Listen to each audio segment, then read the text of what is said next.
Hi guys, in this video we're going to go over different strategies to get more views, proven strategies to get more views on your YouTube videos, okay? The algorithm has changed, the trends have been changing a lot, so if you didn't pay attention, now it's the good time to simply get back on your feet.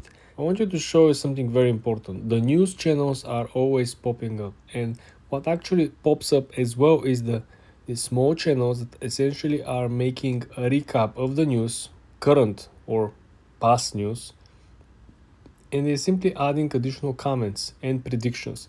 This is the biggest trend I've seen so far, and it is so easy for you to get in. All you gotta do is to find news. In this particular case, a lot of these political news are fluctuating. As you can see, this video has been published only 1 hour ago and already had over 100k views. So you need to understand that these views are very important. These videos are simply trending all the time. You don't have to compete with anyone.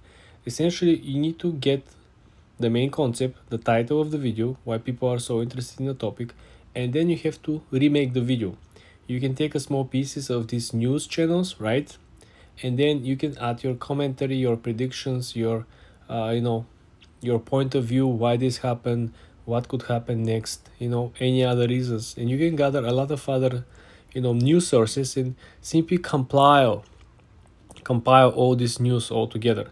This is the current trend I've seen, and this is what I've seen a lot of people are growing very fast simply by utilizing this news channel strategy. For more tips and tricks like this, guys, subscribe and follow for more.